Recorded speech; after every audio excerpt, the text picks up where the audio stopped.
Shri Radha, Krishna, Gopa Gopinath, Shyam Kund, Radha Kund, Giri Govardhan ki jai. Vrindavan Dham ki jai. Navadvip Mayapur Dham ki jai. Jai. Ganga Mai ki jai. Jai. Jamuna Mai ki jai. Jai. Tulsi Devi ki jai. Jai. Bhakti Devi ki jai. Shramaveta Bhakta Vrinda ki jai. Jai. All glories to the assembled devotees. Hare Krishna. All glories to the assembled devotees. Hare Krishna. All glories to the assembled devotees. Hare Krishna. All glory to Sri Sri Guru and Sri Gauranga. Hari Hari Bol.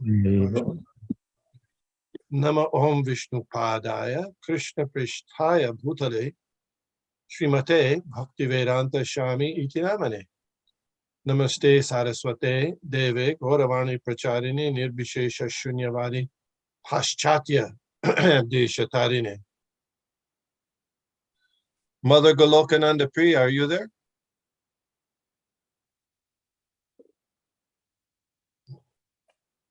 Okay, I guess not. Krishna Kirtan Prabhu. Yeah. Can you read the translation there? Sure.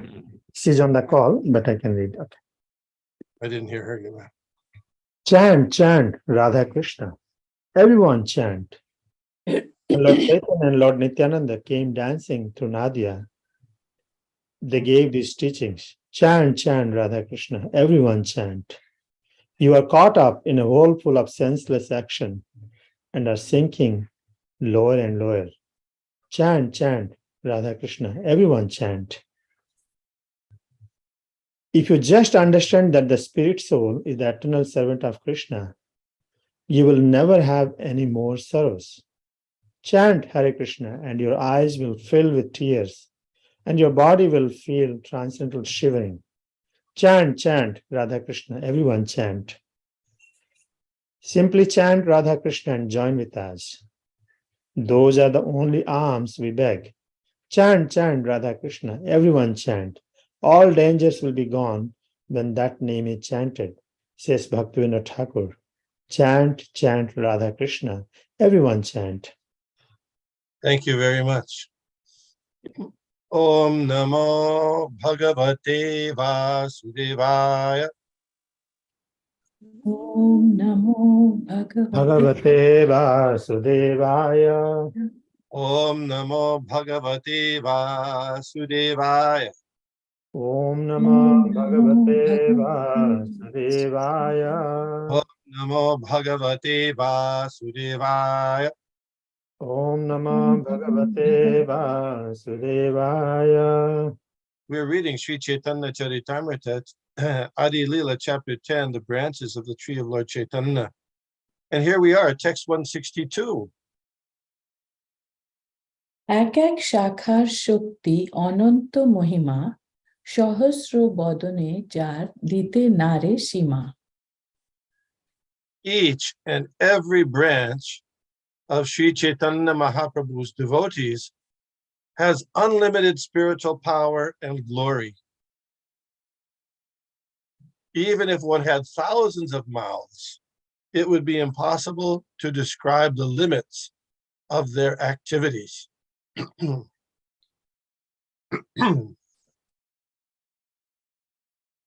সংক্ষেপে কহিল মহাপ্রভুর ভক্তগণ সমগ্র বলিতে নারে সহস্র বদন.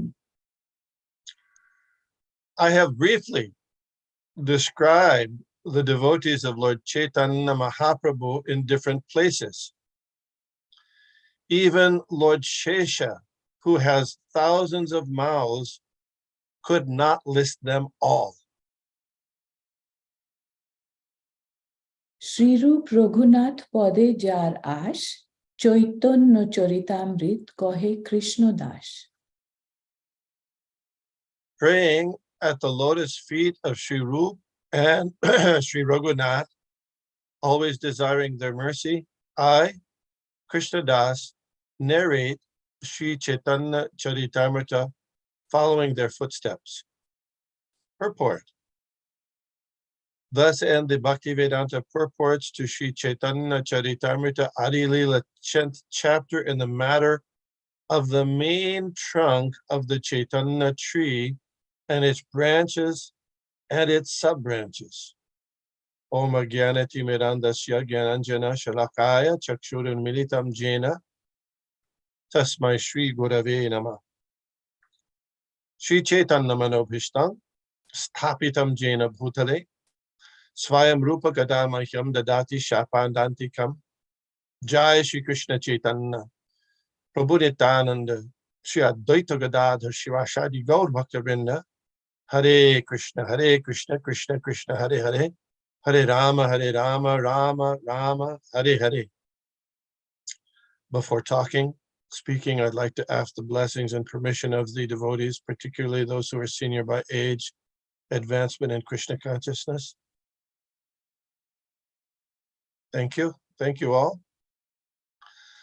So we finished this chapter, the 10th chapter, the branches of the main trunk of the tree of Chaitanya Mahaprabhu, where Krishnadas Kaviraj Goswami has very kindly introduced us to so many of the associates of Lord Chaitanya with their names and some of their activities and their glories.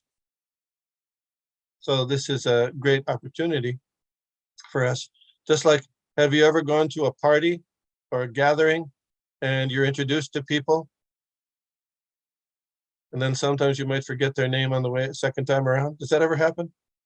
Has it ever happened to you? It's happened to me. Yeah. So here for the first time around, we heard so many names of Lord Chaitanya Mahaprabhu's devotees, and it's always auspicious and beneficial to think about, to remember, and to meditate on these devotees of Lord Chaitanya. Lord Shiva spoke to his wife Parvati, Aradananam Sarvesham, Vishnu Aradana Param, Tasmat Parataram Devi Tadiyanam Samarchanam. Of all kinds of worship, the worship of Lord Vishnu is best. But even better than worship of Vishnu is worship, remembering, serving his devotees. So I thought that for a few minutes, we could recall some of the names. There were over 100 and some names there of devotees who were Lord Chaitanya's associates, the branches and sub-branches of the trees. He said, Krishnadas Kaviraj Goswami said there was those who were in Bengal, and especially Navadvip in that area. And then there are those in Puri, and then those in Varanasi were mentioned in those categories. So let's see if we can get some of these, a good number, if you don't mind. I don't, let's see.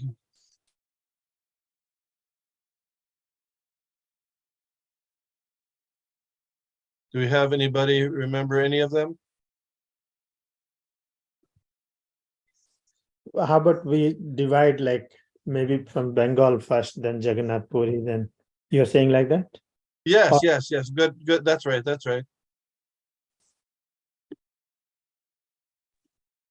Okay, come on, Krishna Kirtan, come on. Bengal is 7 and 7. Yeah, good. We are talking about branches only, right, at this time? Yeah. What is names? Names, yeah. Name. Who else? Come on, you. There was one more Shivanand, I think, other than Shivanand Sen. Okay. Yeah, we're going now. Good. Raghunath Bhatt. Yes, Raghunath Bhatt. We recently heard about Raghunath Bhatt. Of course, not to preempt those of you out there, but we heard about all of the 6 Goswamis who were actually there. They were coming from Bengal, although Raghunath Bhatt was in here. He was originally, his parents were from Bengal, but he was in Varanasi. But all the others, Raghunath Das, Goswami, except Gopal Bhatta Goswami. Yeah. Gopal Bhatta Goswami was from South India. Yeah. Rupa Come on. Goswami, Sanatan Goswami. Yes, yes. Thank you, Mother Gokula. Yeah, Golokananda Priya, sorry. Yeah. Advaita Acharya. Tapan Mishra. Tapan Mishra, yeah, that's in Varanasi. Come on. Advaita Acharya. Advaita, he's going to have his own whole branch. Later, we're going to talk about him. We forgot to say just like in the gathering, we India. forgot their names, right? You got introduced, but you forgot their names. Jagai and Madai. Jagai Madai, right? Very good, very good. Jagai Madai. Damodar Pandit. Damodar Pandit, hey, very good, very good. Others. Chandrasekhar Yes, Acharya. Chandrasekhar. There are two Acharya. Chandrasekhars, one in Bengal, who One in was living Jagatpur. next door, and one in Varanasi, yes. Mukunda. Mahiti. Huh? Shiki Mahiti, yes. He was in Puri, of course. Shiki Mahiti, but back before. Mukunda. Krishna Das. Krishna Das, Vishnu Das, Kala Krishna Das, who accompanied Lord Krishna Das. Chaitanya to South India, yeah. Balabhadra Balabhadra Bhattacharya. Bhattacharya. Balabhadra Bhattacharya, there we go. Very Yeah. good. Chota Haridas. Huh? Chota Haridas. Chota Haridas. Good, good, good, good. In Puri, yeah. How about those people like Mukunda, Murari Gupta? Remember them? Yeah. Mukunda, Murari Gupta. They're very associates of the Lord. Gadadhar Pandit, Srivas Thakur and his brothers. Yeah, yeah. So Krishnadas Kaviraj Goswami, he put this chapter in the beginning. He's introducing us to the associates of Lord Chaitanya so we can get familiar with them. So there was more than 100 and some 100 and some he introduced us to. So we can go back over that at some time and familiarize ourselves more again with those names. So we're going to next chapter. We're ready for the next chapter. Let's see what the next chapter is. The expansions of Lord Nityananda as the branches and sub-branches of Lord Chaitanya Mahaprabhu were described in the 10th chapter. In this 11th chapter, the branches and sub-branches of Sri Nityananda Prabhu are similarly listed. Okay, so we got one portion of the tree, and now we got another big portion of the tree. We didn't come close to finishing it. Okay, here we are, text 1. This is Sanskrit. Oh, Nityananda Padam Bhoja Bringam Prema Madhu Madan Natvakilan Teshu Mukhya Likyante Katichin Maya. After offering my obeisances unto all the devotees of Sri Nityananda Prabhu, who are like bumblebees collecting honey from his lotus feet, I shall try to describe those who are most prominent. Joy, joy, Mahaprabhu Shri Krishna Chaitanya, Tahar Charanashrit Jai, Shei Dhanna. All glories to Sri Chaitanya Mahaprabhu. Anyone who has taken shelter at his lotus feet is glorious. They're talking about these devotees, but also you, in plural. Go ahead. Joy, joy, Shri Advaita, joy, Nityananda, joy, joy, Mahaprabhu Sarvo Bhakta Brinda. All glories to Sri Advaita Prabhu, Nityananda Prabhu, and all the devotees of Lord Chaitanya Mahaprabhu. That's Sanskrit again. Oh, Tasya Shri Krishna Chaitanya, Shat Pramamara Shakina, Urdhva Skanda Vade Dhutendo, Shaka Rupan Ganan Numa. Is that and you? Is it yeah, and you? Okay. Sri Nityananda Prabhu is the topmost branch of the indestructible tree of eternal love of Godhead, Sri Krishna Chaitanya Mahaprabhu. I offer my respectful obeisances to all the sub-branches of that topmost branch.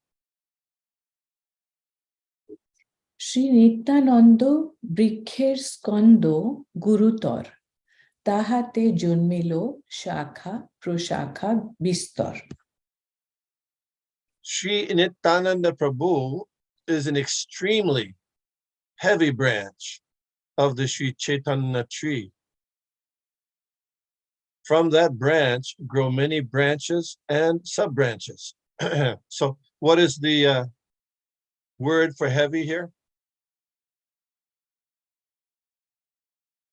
Did you see that? Guru, guru. Guru Tara, yeah, extremely heavy. Yeah, very heavy.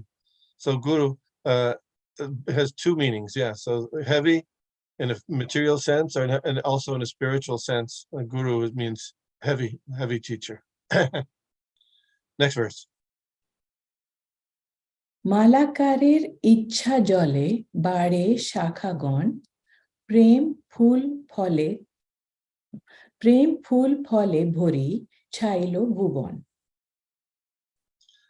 Watered by the desire of Sri Chaitanya Mahaprabhu, these branches and sub-branches have grown unlimitedly and covered the entire world with fruits and flowers.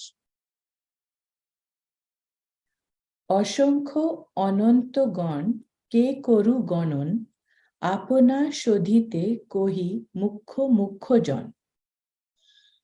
These branches and sub-branches of devotees are innumerable and unlimited. Who could count them?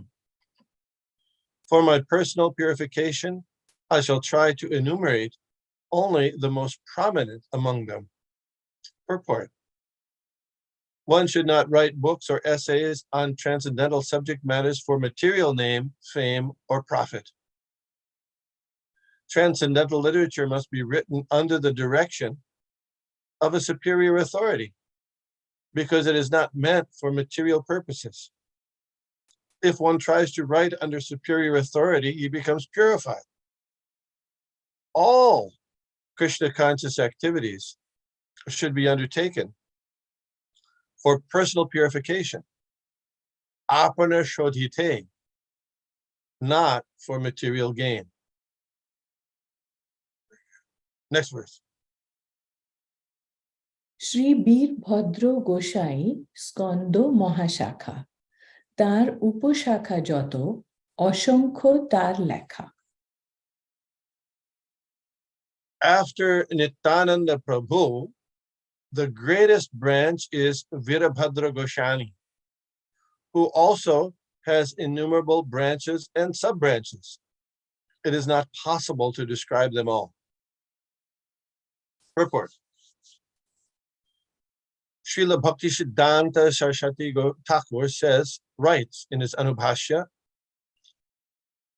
quote, Virabhadra Goswami was a direct son of Srila Nityananda Prabhu and a disciple of Janavadevi. His real mother was Vasudha. In the Gaura Gunadish Deepika 67, he is mentioned as an incarnation of Kshirodakshaya Vishnu. Therefore, Virabhadra Gosai is non-different from Sri Chaitanya Mahaprabhu. In a village of the name Jamatapur in the district of Hugli, Virabhadra Gosai had a disciple named Yadunathacharya who had two daughters, a real daughter named Srimati and a foster daughter named Narayani. Both these daughters married, and they are mentioned in the Bhakti Ratnakara 13th wave. Virabhadra Gosai had three disciples who are celebrated as his sons: Gopi Jana Vallabha, Ram Krishna, and Ramchandra. The youngest, Ramchandra, belonged to the Sandilya dynasty and had the surname Vatavyal. He established his family at Kadadaha, and its members are known as the Goswamis of Kadadaha. The eldest disciple, Gopi Jana Vallabha, was a resident of a village known as Lata, near the Manakara railway station in the district of Burdwan. The second, Ramkrishna, lived near Maladaha in a village named Gayeshpur. End quote. Srila Bhaktisiddhanta Saraswati Thakur notes that since these three disciples belonged to different gotras or dynasties and also had different surnames and lived in different places, it is not possible to accept them as real sons of Birabhadra Goshai. Ramchandra had 4 sons, of whom the eldest was Radha Madhav, whose third son was named Yadavendra. Yadavendra's son was Nandakishore, his son was Nidhi Krishna, his son was Chaitanya Chanda, his son was Krishna Mohan, his son was Jagan Mohan, his son was Rajanath, and his son was Shyamalala Goswami. This is the genealogical table given by Bhaktisiddhanta Saraswati Thakur for the descendants of Virabhadra Goshai. So what kind of descendants are those?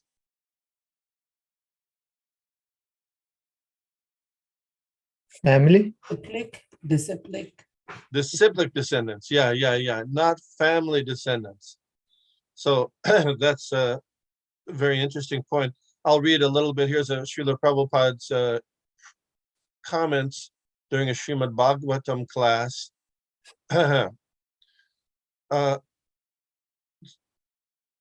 It has been so the guru and guru's family, they do not require to be chastised or punished.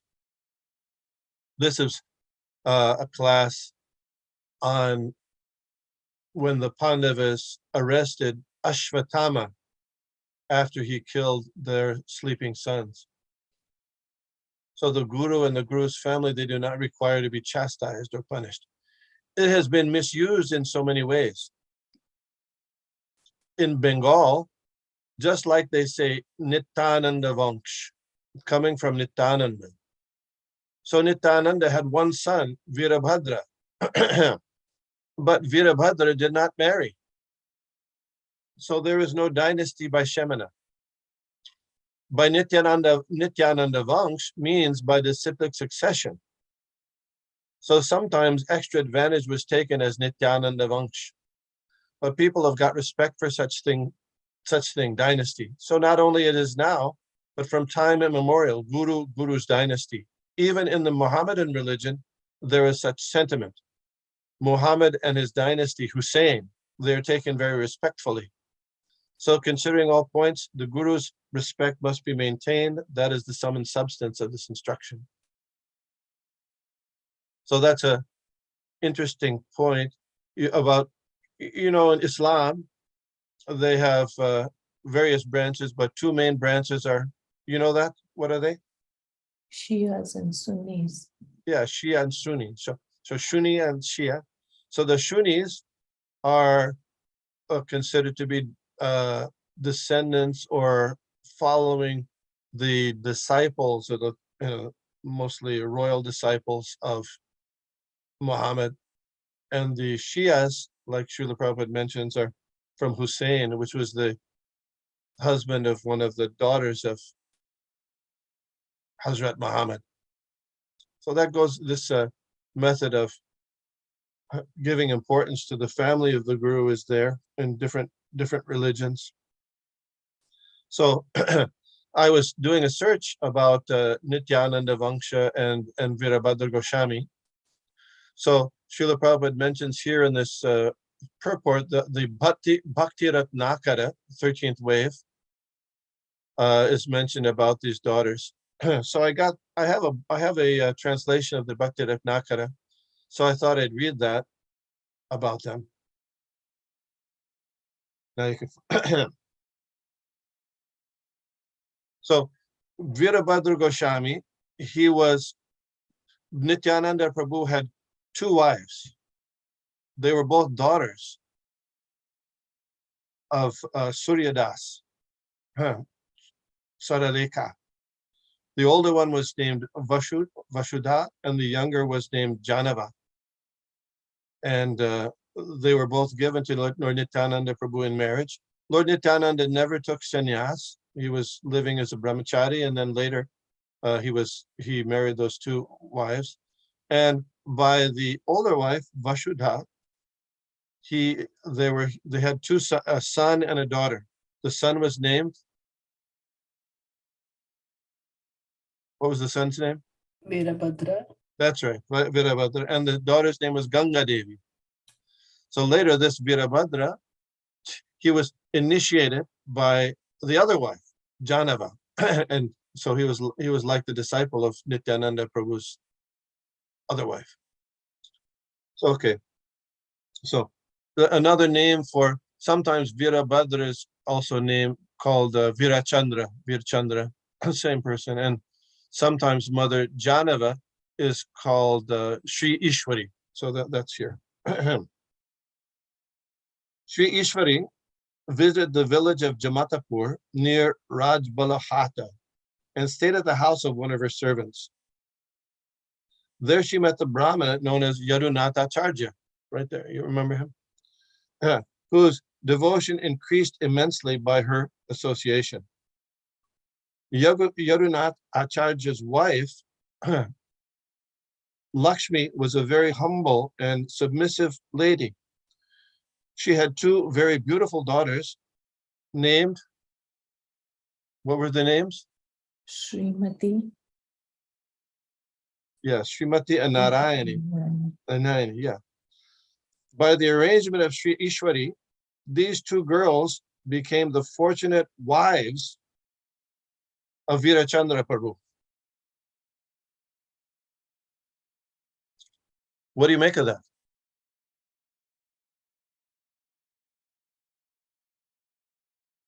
Does that seem like it's contradictory to what we just read? Anybody there? Anybody out there? Who's Veerachandra? Virachandra is the same, it's another name for Virabhadra, same person. Huh? How would it be like that? What's that? How would it be like that? Veerabhadra is a son of Lord Nityananda, right? That's right.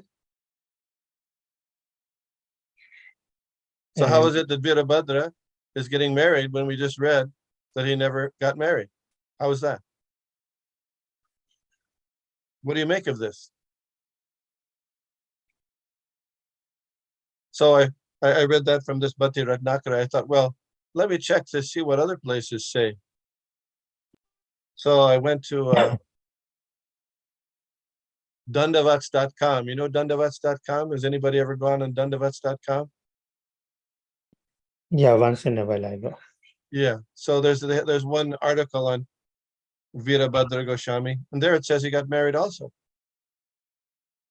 So then I went to the ISKCON calendar, Vaishnav, GBC Vaishnava calendar. And we on our Vaishnav calendar, we have appearance days of various important personalities, and Virabhadra or Virachandra Goswami is also on there. This year it was the 19th of October, his appearance anniversary. And in the commentary about it, there on the Vaishnav calendar, it says he got married. Oh, really?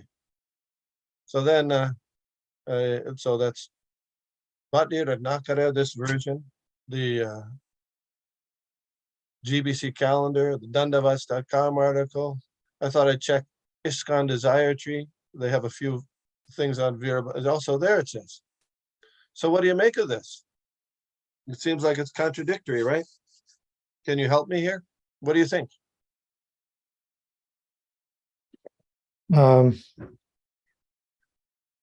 So you're referring to this purport, right? This purport and the other comment I made, from Prabhupada's class. Sometimes even Lord Nityananda's position also getting confused. Sometimes they refer as Swami, he took sannyas, but he was No, only, never refers to taking sannyas.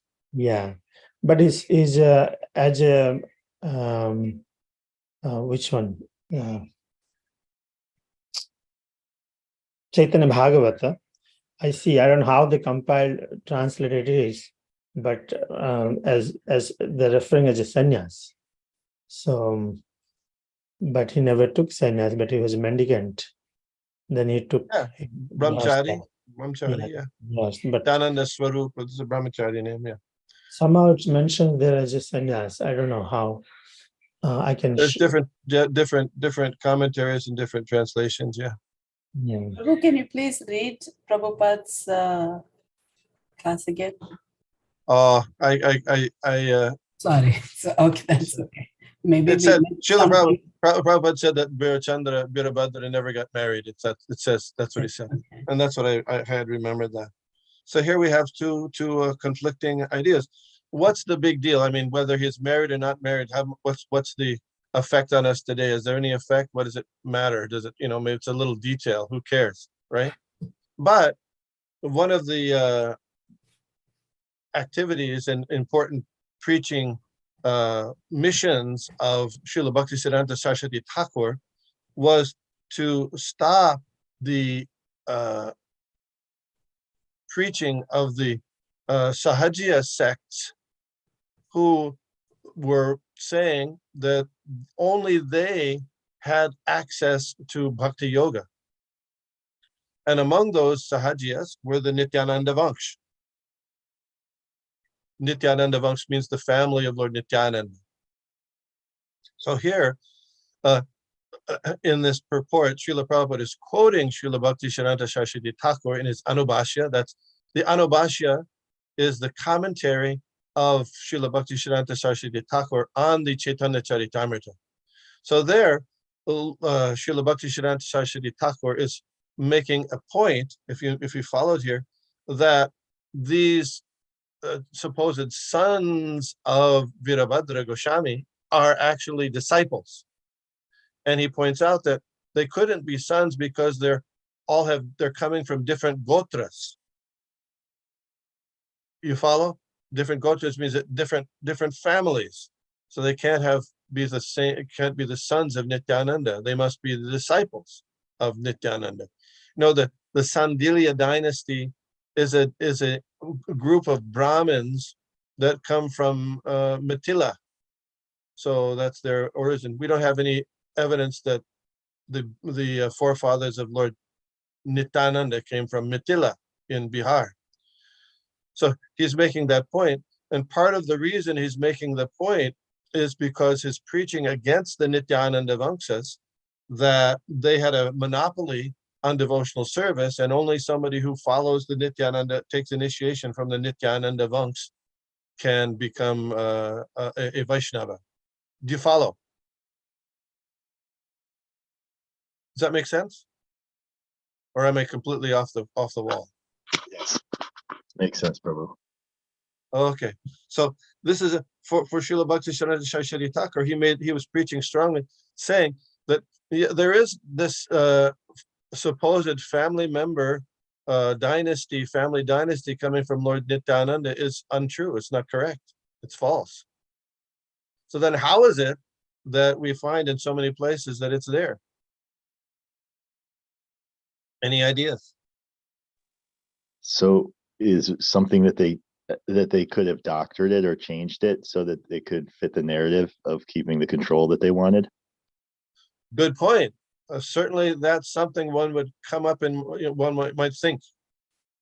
How you get the information, from the authorized source is very important. Things can be changed. Manuscripts can be changed. Say for example, the Nityananda Goswamis, they wanted to make sure that they were accepted as the bona fide descendants of Lord Nityananda, and in that way keep a monopoly on diksha, on initiating and spreading devotional service. So they may introduce that. I'm not saying that's what happened, but certainly one should be careful about that. The information or the knowledge that we get is very, very special, and it's coming down in disciplic succession. Srila Prabhupada didn't translate the Bhakti Ratnakara. but he refers to it here in as the 13th or the 13th wave of the Bhakti Ratnakara, and he quotes from it. But we don't have the manuscript that Srila Prabhupada used, do we? So in accepting information from other literatures, other scriptures that other people have translated or brought in, we run the risk of contradicting what is given by the acharyas. Do you follow that? Does that make sense? Anybody, please help me. Yes. So, but just so I can follow, Prabhu, if I can ask this. So, but Srila Prabhupada, are we saying that the Srila Prabhupada is using outside texts No, to? he used a certain manuscript of the Bhakti Ratnakara, as did Srila Bhaktisiddhanta Saraswati Thakur. So undoubtedly they read it. Otherwise, how can they refer to it? Correct? Yes. So whatever script or manuscript they used, either it didn't mention or didn't say that Virabhadra Goswami got married to the two daughters of Yadunatacharya, or they found that that part of the Bhakti Ratnakara was not accurate. Does that make sense?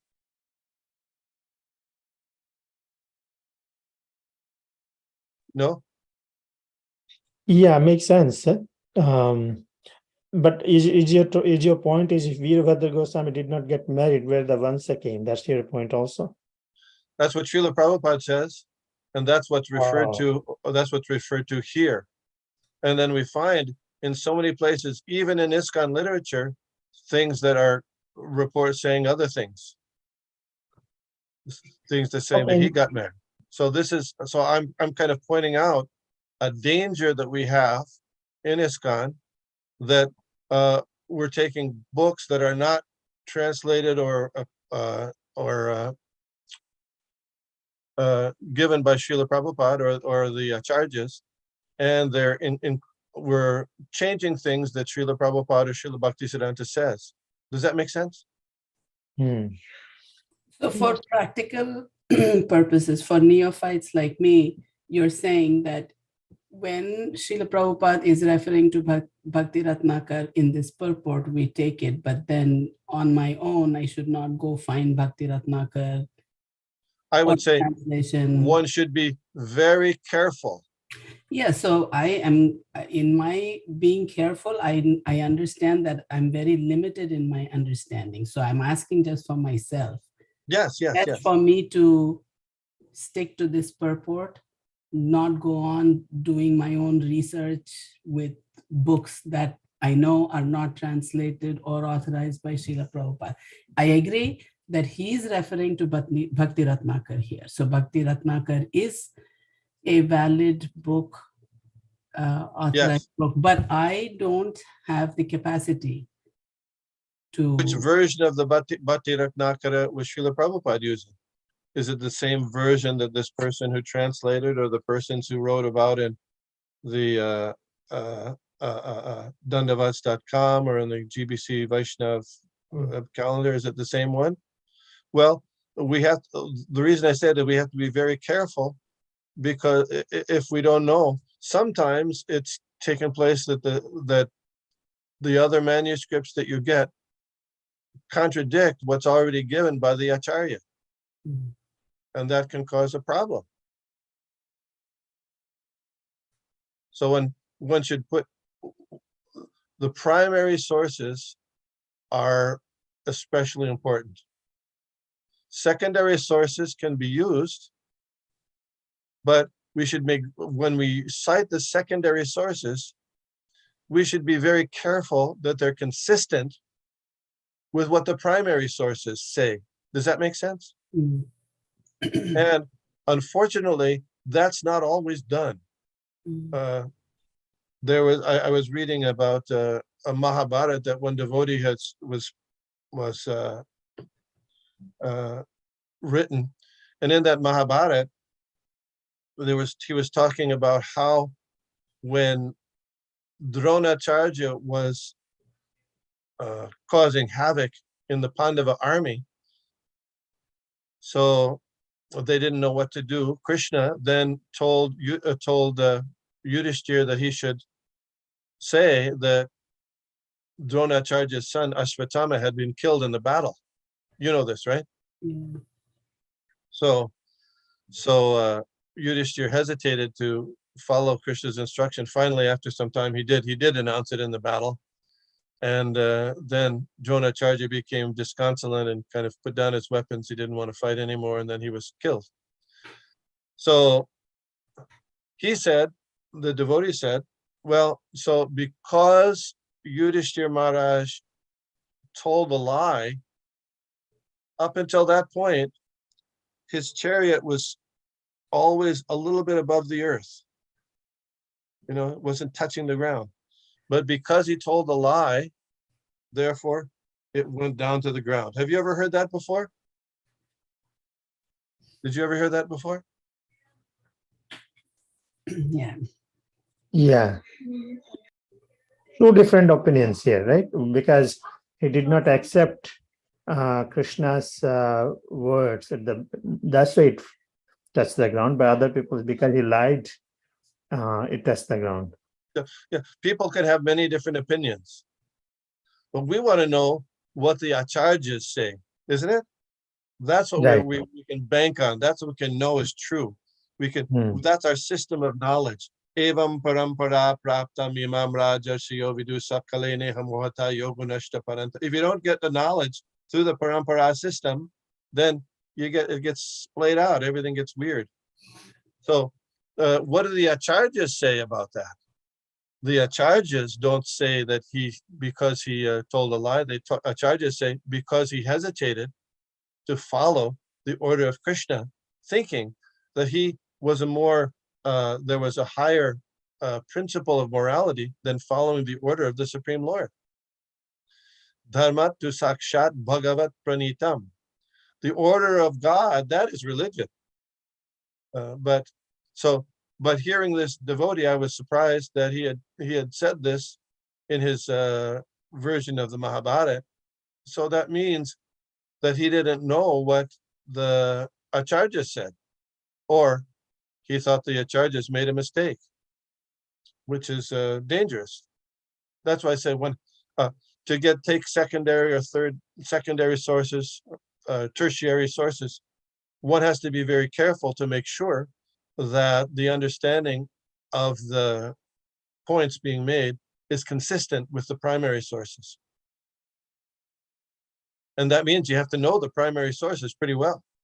Just like here with this Virabhadra Gosai, he's in these primary sources, he's not married. Bhakti Siddhanta Saraswati Thakur, or these aren't his sons, they're not seminal sons, and what Srila Prabhupada said.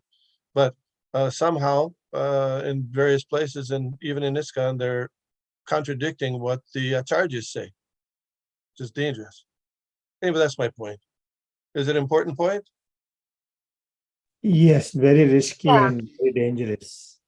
Yes, Hare but Krishna. recently I've been reading something about the change in the Bhagavad Gita as it is and Prabhupada purport, Yeah. Prabhupada translation.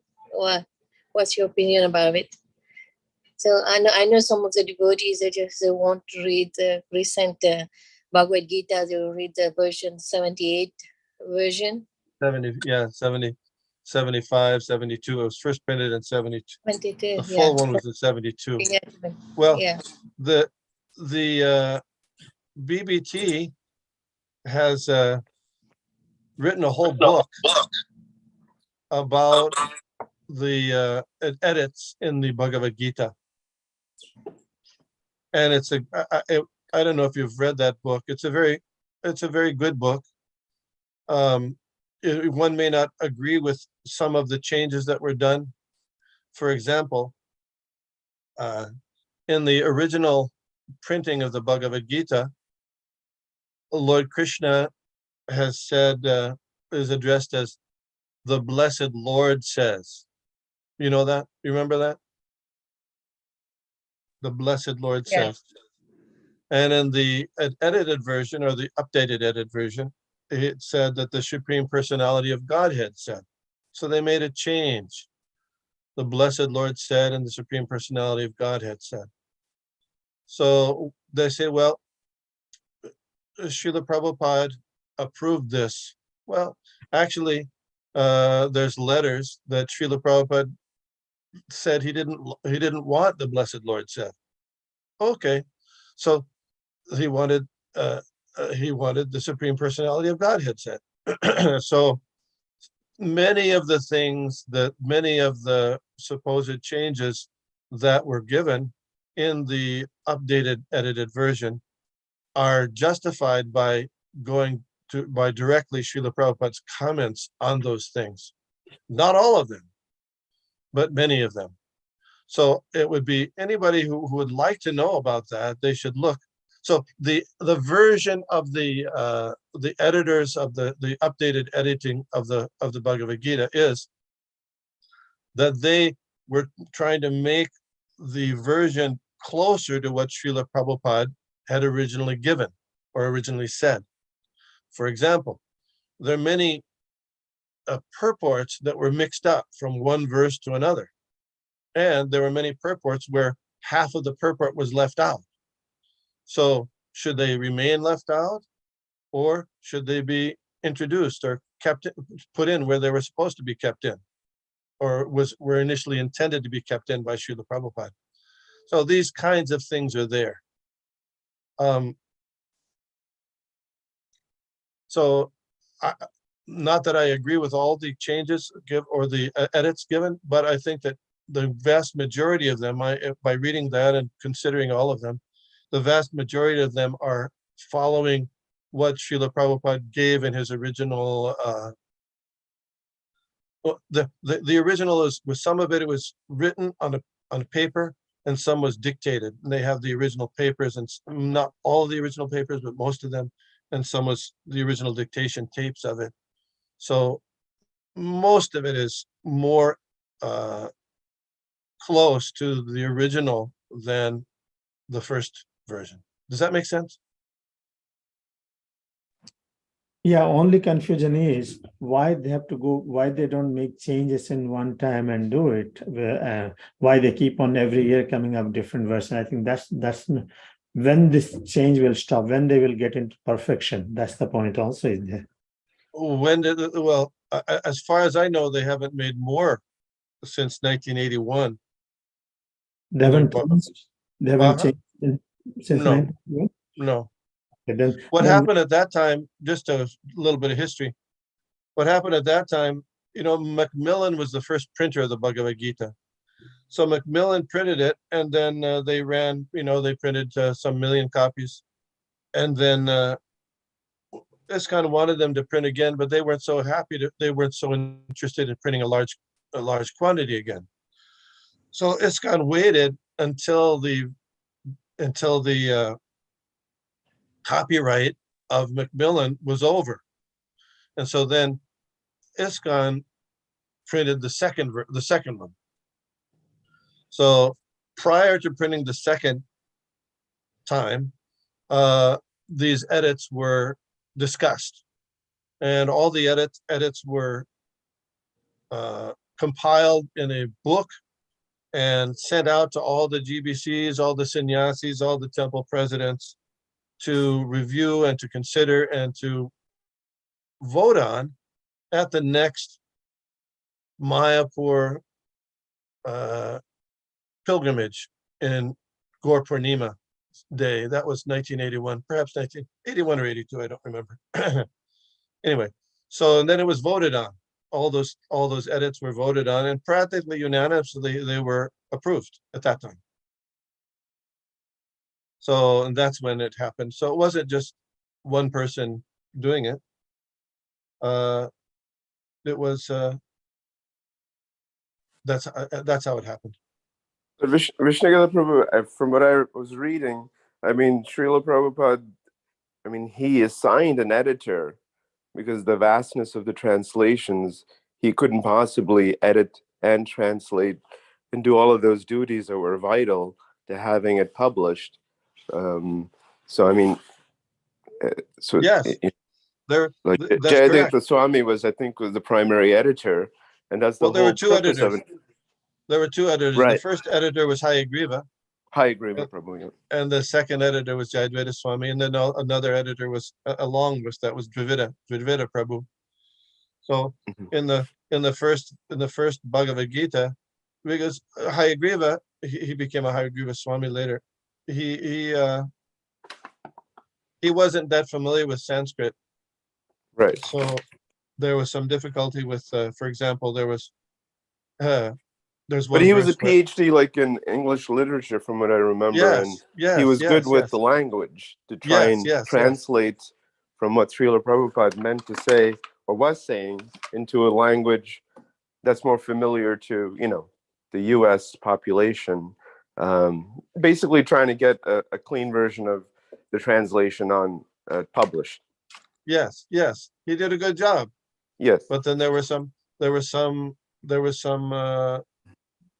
problems. Like I was going to mention that there's one verse which talks about the planet of the ancestors, and the ancestors in Sanskrit are called what?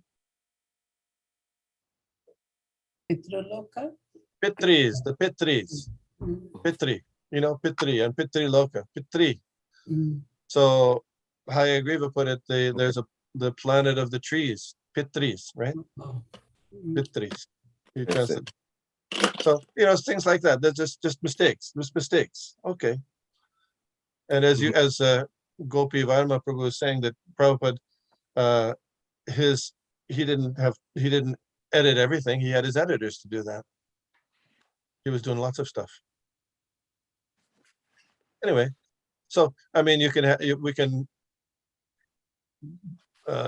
talk about that, but I mean, before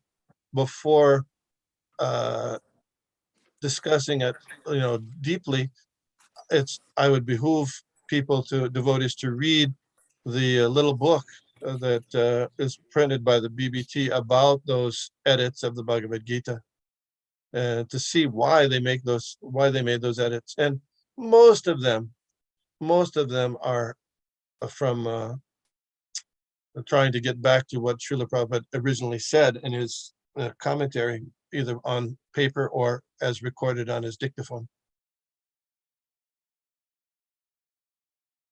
Yeah, some of the edits were always needed, because I feel previous version, some reference to Upanishads are incorrectly made, then new version. Yeah. There's some mistakes are there. There's some mistakes were there. And some in different ways.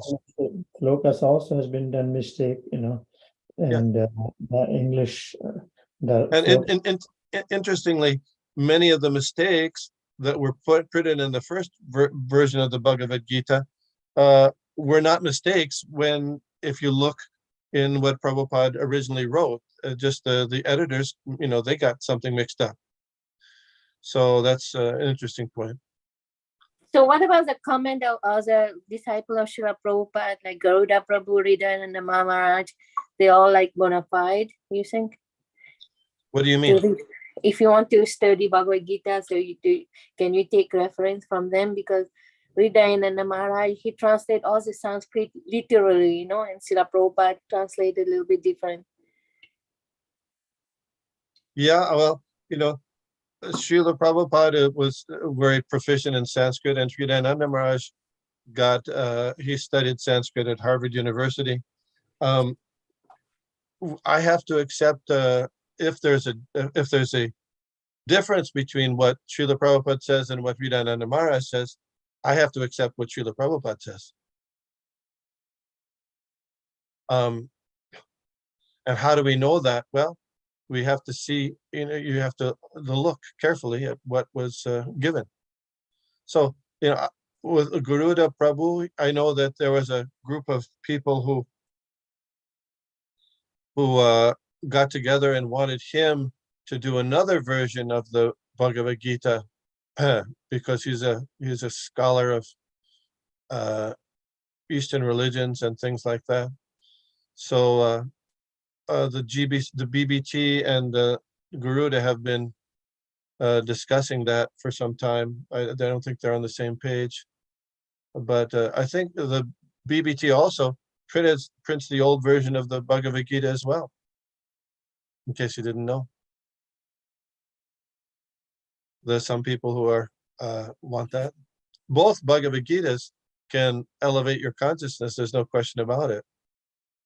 Srila Prabhupada mentions in the Srimad Bhagavatam, first canto, that even though sometimes there are mistakes given in the transcendental literature, but the purpose, there's no mistake in the purpose. Sometimes there's some grammar mistakes or some other small mistakes that are there, but the purpose is to elevate us to transcendental consciousness, to understand that our life will be improved and perfected if we can develop our consciousness of Krishna through the chanting of the holy names and engaging regularly in devotional service. That's not an issue by any means. So some of the details are this way or that way. That's important, but the most important thing, as Prabhupada mentions, is that to accept the lotus feet of Lord Chaitanya and Lord Nityananda and his bona fide followers like Srila Prabhupada, etc. So the disciplic succession. I just wanted to share that, after a few years of dealing with the new American devotees, they're serious, but I hear that some of the words, languages which is spoken, I'm just sharing, which is spoken as those days, devotees are finding difficulty, and that's why they're always recommend some bridge books. Yeah. So when Srila Prabhupada wrote his commentaries, if you say he, that meant human beings. And there was a feminist critique of literature and textbooks especially in the United States, the Western world. And so now, over the last probably 30 years, textbooks, they can't say he anymore. They say he and she, meaning, and in each case, meaning human beings in general. right. So that adjustment hasn't been made in Srila Prabhupada's books. There was a discussion about that, but it was decided not to change the he to alternatively he, she, when it's ever referring to, lady, to human beings in general. Yeah. So, By Hare Krishna. Let me just say yeah, a go ahead. So what was to go back and try to change Srila Prabhupada's books, even to consider to do that and putting he/she based on the idea that... No, it's not. They don't do he/she. They do he every once in a while and she every once in a while, where the she. That's what happens. Is there any precedent for that in any type of Vedic literature or scripture, or is that just based on this kind of pressure from a modern conception of how things should be, that it would pressure ISKCON to make changes to books based on whatever kind of agenda happens to be in the forefront currently? Well, we're trying to make clear the meaning of the philosophy of bhakti yoga. And some people, even with ISKCON, will say that only a man can become advanced and become a guru because he. Was that the meaning? That's and they use some of this information or this style of pronouns to back that up. So what's the important thing is to convey the meaning, because the meaning of words change over time. 100 years, 200 years, 300 years, 400 years, the meaning of words do change. For example, gay, G-A-Y, used to mean being happy, but now it means someone who's has an interest in the same gender relations. So that meaning of the word has changed. So many words, that happens for many words. The important thing is to keep the intention and the meaning clear. If it's not clear, then one can at least talk about it. So considering this, the cultural things will keep on changing very rapidly. So we will have all these challenges. Should we change the book or should we not change the book, or rather create a bridge book will be also better to make sure people understand that. And once they have their clarity, when they're clear, they can refer to Prabhupada's books also. Just a thought to maintain its. Yeah. So my only concern would be with what you call bridge books, that the meaning is consistent with the meaning given in the by the acharyas. Exactly. Yeah. Sometimes it happens that in the bridge books, the meaning has been changed, and how do you know? So one has to be very careful. That's all. Yeah, well, it has to be recognized and verified by the the board GBC. We cannot just accept like that. I think that would be better than changing the original book. We'll have a lot of confusions in future. Yeah. So yeah, I'm not.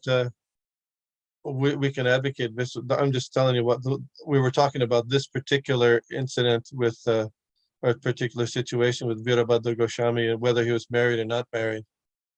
So I was just surprised everywhere I turned, and in the ISKCON, references that we find that he's married, except in these few places in the Caitanya Caritamrita, he's not.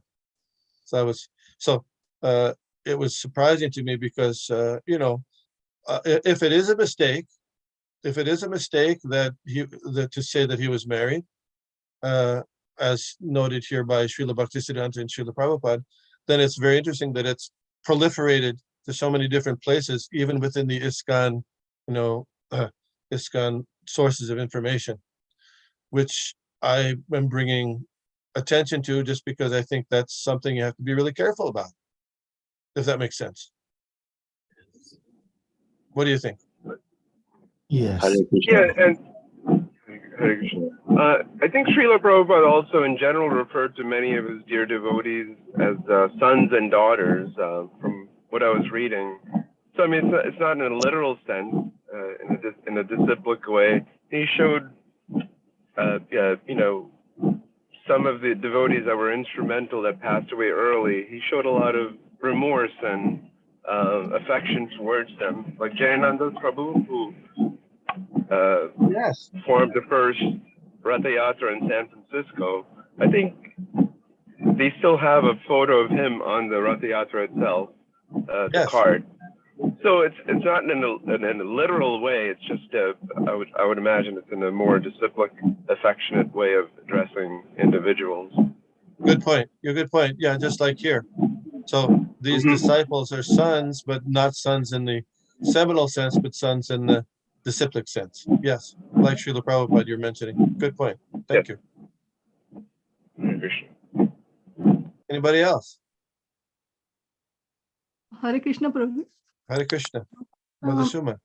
Hare Krishna. I'm thinking that Guru does not marry disciples' daughters, because Veerbhadra Goswami was the Guru of Yadunathacharya. No, he was Yadunathacharya was a disciple of you're right. Yeah. You're right. Virabhadra Goswami had a disciple named Yadunath. Yeah. So do you think the Guru can marry disciples' daughters? That's a good point also. It would be unusual. Yes. Yeah. And here That would it be says, unusual. they say, and these daughters married, but it does not directly say that they were married to Veerbhadra Goswami. At least in this one, yeah. Does not say directly. Yeah. So, You would think that would be a bit of a conflict of interest, perhaps there. Yes, gotcha. yeah. Good point. Thank you. Hare Krishna. That kind of culture may be accepted previously, like Sobri Muni was explained how he, even though he's very old, he begged the daughter of who is that? A king. Yeah, king. I forgot his name. So, yeah, but the king, was he just came to him for, he did come for him for instruction, right? But not Yeah. not elaborately or yeah. Okay. I thought that was an interesting point to highlight anyway. Virabhadra Goshai. We're talking about Virabhadra Goshan, the branch of Lord Nityananda. And from him, the Nityananda monks say, oh, that they're coming from him in a family relationship, which is Srila Bhaktisiddhanta did not accept that. Okay. Thank you very much for your time and attention. I'm sorry if I got off track a little bit. You think? Maybe, somewhat. No, it was very nice, Prabhu. Thank you. Hare Krishna, Vishnugada Prabhu. Hare Krishna. Hare Krishna. Gopi Manohar. Hare Krishna.